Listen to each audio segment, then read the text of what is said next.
ladies and gentlemen. The talk that I'm going to present was performed in collaboration with my colleagues at SINTAF in Oslo, Åse Slagtang, Richard Blom, and Ivar Dahl. And at the start of my presentation, I would like to focus on the background of this study. And at SINTAF, we have for the past few years worked on the development of a fluidized bed process for syngas production. And in the course of this project, we wanted to do some kinetic studies in a fixed bed reactor. But what we then realized was that for a nickel on alumina catalyst, whereas this catalyst only lost 1/3 of its activity after 40 hours in a fluidized bed reactor, it would deactivate very quickly in a fixed bed reactor and actually reach a level of no activity after only 16 hours on stream. And this led us to ask, why should there be such a difference between the fixed bed and the fluidized bed reactor? And in order to respond to that question, we needed to know the reason for the deactivation of this catalyst. And the aim of my talk today is to answer these two questions. Although the initial results were obtained on a pure nickel on alumina catalyst, most of the results presented here today are obtained on lanthanum promoted nickel on alumina catalyst. And the reason we use a lanthanum promoter is that it increases the mechanical strength of the catalyst in the fluidized bed. So we actually impregnated the gamma alumina with 2% lanthanum and calcinated it at 1350 degrees, so we would obtain alpha alumina, and then put on 0.15 weight% nickel. Prior to the experiments, the catalyst was reduced at 970 degrees for 2 hours in 5% hydrogen, and the tests were always performed with a 1-to-1 ratio of methane and CO2. Before we start or proceed with the reasons for deactivation, I would like to show you some more life duration test results. These are obtained in the fixed bed reactor at 700 degrees. And you can see that there is also, for the stability of the catalyst, there is a large difference between nickel with the lanthanum promoter and without lanthanum promoter. Because pure nickel on alumina catalyst, you can see here in green and in yellow, and they very quickly deactivate. Whereas in purple, we have shown 2 tests of the lanthanum promoted nickel on alumina, and you can see that they show a more stable performance with time on stream.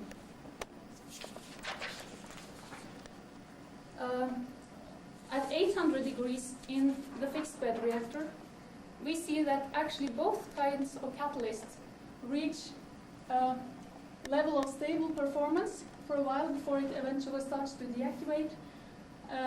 The purple ones are again the lanthanum promoted catalyst. And what is very interesting here is that actually also the non-promoted catalyst reaches a level of stable performance at this temperature. So this suggests that the difference is less pronounced at a higher temperature. So from various literature during the last year, it's obvious that the main reason for deactivation of nickel catalyst would be expected to be coking and sintering of the nickel. And in order to study these two phenomena, we used a double tube fixed bed reactor in which the catalyst was placed on a potch sinter, which could be moved upwards after testing so that we could store different segments of the catalyst bed in different sample holders and then do separate analysis of them.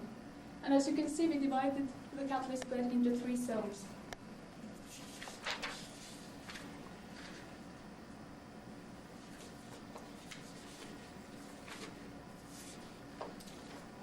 I'll first focus on the sintering of nickel particles. As you can see, we compared sintering after testing in a fluid bed and a fixed bed reactor, fluid bed at 700 and fixed bed at 700 and 800 degrees Celsius. And this is the lanthanum promoted catalyst. And they had all been tested for approximately 110 hours. And as you can see here, the size of the nickel particles which were visible by thermal analysis were the same in all segments of the fixed bed reactors and also in the fluidized bed reactor. However, when we look more closely at these 10 pictures, so I can show you here, I hope this is visible. The upper picture here is a non-promoted nickel and alumina catalyst. And as you can see, we see lots of nickel particles all over the surface.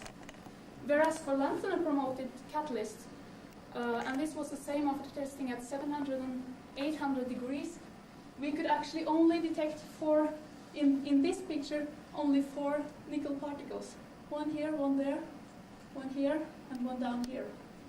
And we scanned over many different segments of the catalyst, and we saw that this trend was true for all of the catalyst bed. And this result actually indicates that much of the nickel in the lanthanum promoted catalyst is so finely dispersed that it is not visible by TEM, and that means that it must be quite close to atomic dispersion. I have not brought a picture of that here, but actually we also saw that after testing in the fluidized bed reactor, more nickel particles were visible for this lanthanum promoted catalyst than after testing in a fixed bed reactor.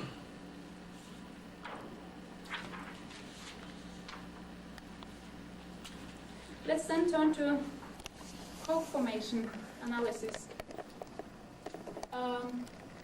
As you can see here, we had clearly much more coke formation in the upper zone of the fixed bed reactor than in the middle zone, and even lower in the last zone of the fixed bed reactor. And this was true both at 700 and 800 degrees Celsius.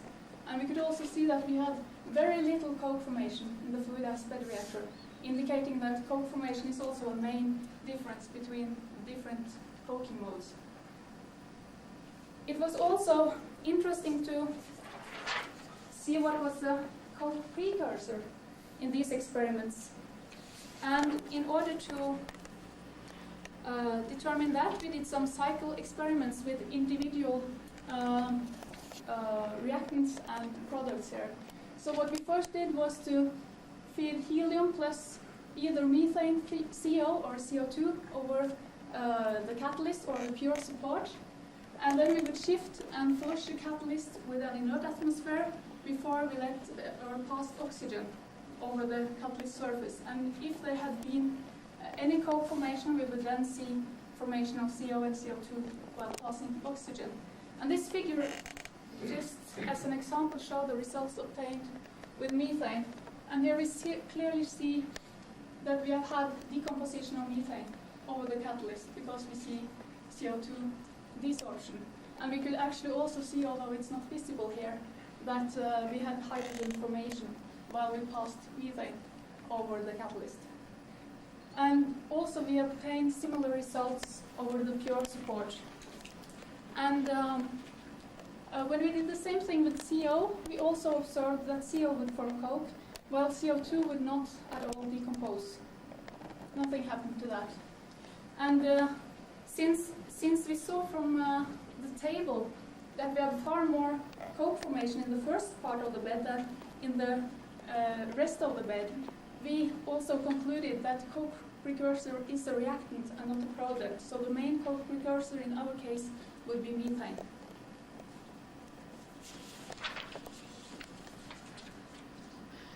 There has been several reports in the literature which says that during catalytic partial oxidation of methane, nickel would be oxidized to nickel oxide in the oxygen-containing part of the catalyst bed.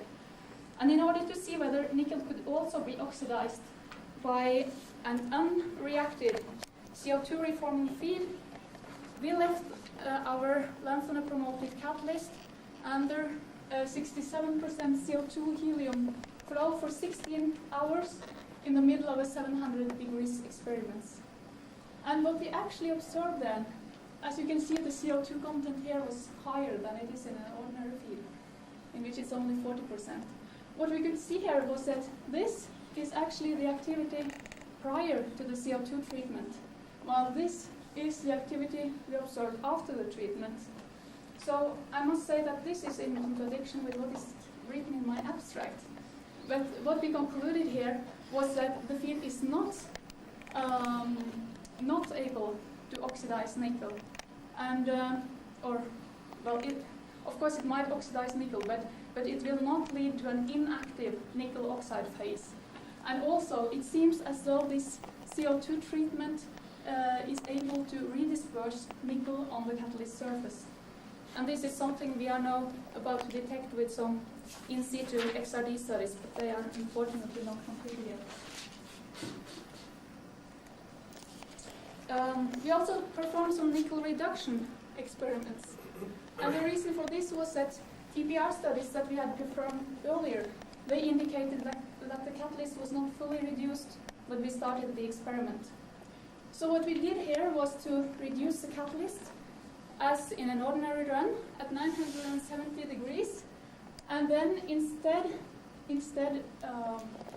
of switching over to feed gases, once we had reached 800 degrees, which was the reaction temperature in this case, we left the catalyst with the hydrogen-helium flow.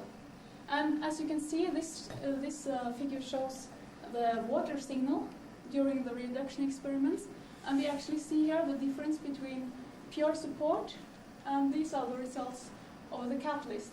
And we could actually then see that the catalyst continued to be reduced after the normal feed switch. We actually did perform several experiments here with different hydrogen concentrations, so that we could also deduce rate expression for the reduction of nickel oxide. As you remember, the main objective of this study was to explain the different deactivation behavior between a fixed and a fluidized bed reactor. And so we, in order to do this, we made a deactivation model, which we used to simulate the deactivation behavior in the fixed and fluidized bed. And this was based on the experimental results, and start with reduction of nickel oxide, then sintering of nickel, and finally coking of nickel. And the rate expression we had found for reduction of nickel oxide is given here with the corresponding rate constant. And when it comes to the sintering of nickel particles, we assume that this would proceed by two different mechanisms. The first mechanism here is pure Ostwald ripening, which is first order because we assume it's transfer between two support phases, which is rate determining, and the other was proposed by Leon Ruckenstein in '89, and it's based on the formation of carbon filaments, which would lift nickel from the catalyst surface and thus transport it away, and in that way produce sintering. For the coke formation, we assume that only methane would form coke in our case, both over large and small nickel particles, which we assumed would have the same coking activity as the support, and with a rate expression as given in the literature by Rostrup-Nielsen. And what we then did, we had here three rate constants which were undetermined, so we used our three independent fixed bed experiments to determine those rate constants. And just to illustrate how we actually performed the fixed bed simulation, I made a simple drawing here. I'm not sure if this could be shown properly here. In order to... this was not simple. Oh, thank you.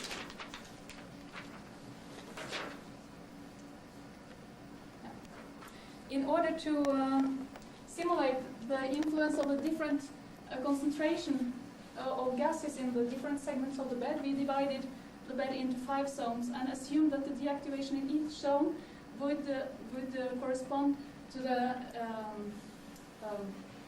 average gas concentration in that zone. In the figure here, you see the experimental and simulated results. And the simulation here indicates that the deactivation in the fixed bed reactor is purely due to coke formation on nickel. For the fluidized bed reactor, we have shown in a previous study that under the conditions used here, the gas will follow a plug flow, while the catalyst will be completely mixed. So what we assumed here was that we had only one segment, which would at any time, that all the catalysts would at any time see an average gas composition, as in this fluidized bed. And in this figure, you can see the experimental and simulated results for the deactivation. And although they don't coincide completely, this led us to the conclusion that our model could actually predict the deactivation in the fluidized bed simulation, and thus that the reason for the differences observed between the fixed and the fluidized bed is the circulation of catalyst in the fluidized bed.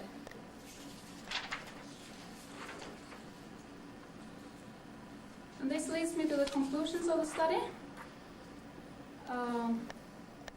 First, the experimental results have shown that nickel is not fully reduced prior to testing. Deactivation is not due to nickel oxidation, however, it is due to nickel sintering and coking. The lanthanum promoter prevents nickel sintering, and methane seems to be the main coke precursor. And last then, the low deactivation rate in the fluidized bed reactor is due to catalyst circulation.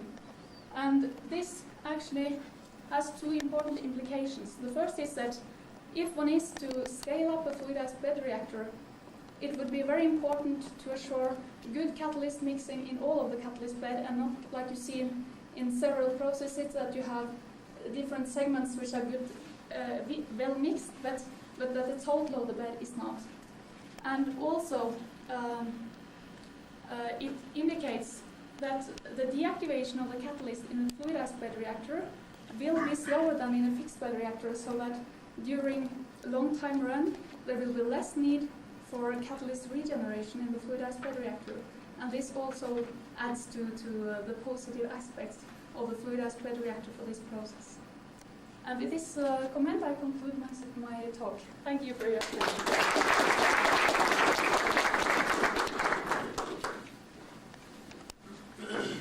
Take us open for questions. Scott Cowley, Colorado School of Mines. You indicated that carbon monoxide also caused coking. Yes? And what was the reason for eliminating that as the primary cause of coke in your system? Well, it was because we saw that we had very much coke formation in the first part of the bed where we had very low conversions, while in the last part of the bed where we had the highest conversion, we had much less coke formation. Are you not seeing a CO gradient through the bed as well?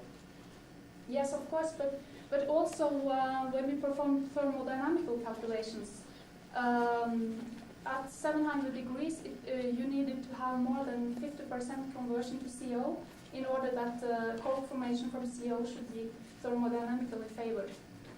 And actually the average gas composition in both the fixed and the fluidized bed reactor was less than 50% conversion. So. Could part of the difference between the fixed and fluidized beds be the temperature variations in the fixed bed? Because you're running a highly endothermic reaction, so the front end would really be quite cold, etc. But then that leads me to one more question that I didn't see. Does the catalyst deactivate faster if it's hotter? I didn't see the temperature dependence explicitly. Well, actually, the catalyst deactivates slower when it's hotter. Okay, so the hotter the better. Yes. For the difference in temperature, we saw only 15% temperature degrees, 15 degrees temperature difference between the upper and the lower end of the fixed bed, catalyst bed.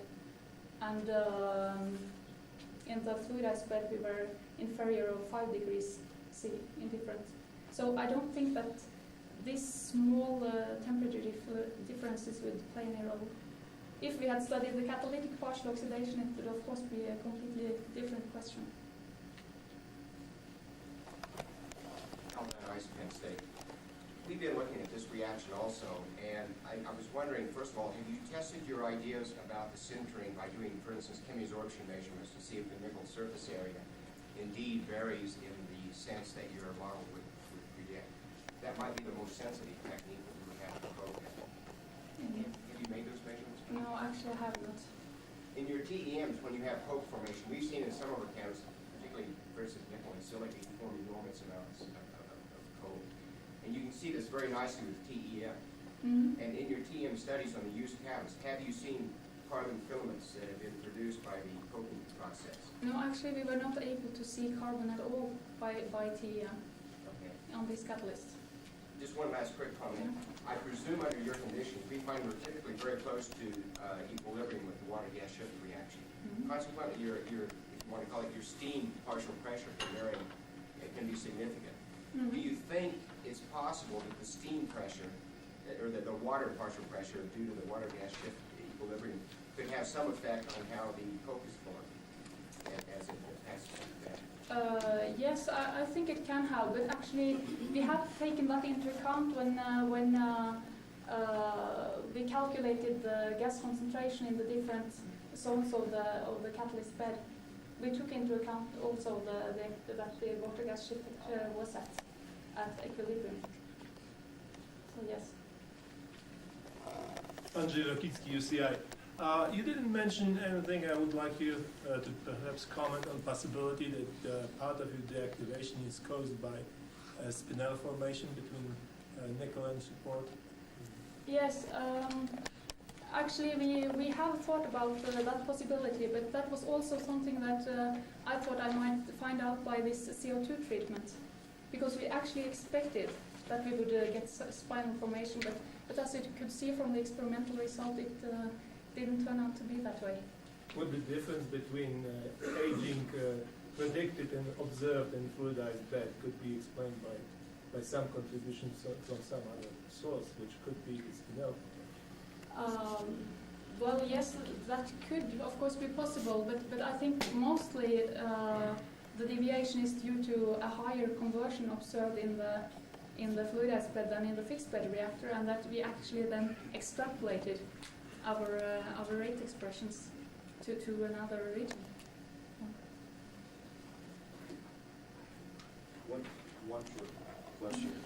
If you're getting regeneration by bringing the catalyst to the exit of the bed and therefore exposing it to those gas-phase compositions, would it not then be beneficial to keep your fixed bed reactor, but put a recirculation on your gas stream so that the entire bed would now feel the exit composition? In other words, rather than circulating the catalyst, circulate the gas and then keep it activated all the time. So you mean a continuously moving catalyst bed? No, the bed stays constant, but the gas exit gets recirculated. A Yeah. fraction of the gas exit gets recirculated. Well, that's possible. I haven't looked at the economics of such a process. it would be Maybe a over benefit. Have you tried adding oxygen to this? Because that'll stop the coke and it'll Yes. put the heat inside. Sounds like a good combination. Well, actually, we also have performed catalytic partial oxidation, but with a pure nickel on alumina catalyst, and then we actually didn't see any deactivation. That's true. But you've not tried adding a little bit of, adding a little bit of oxygen to this might be nice. That's what we come doing next year. Okay, if there's no other questions, thank you very much.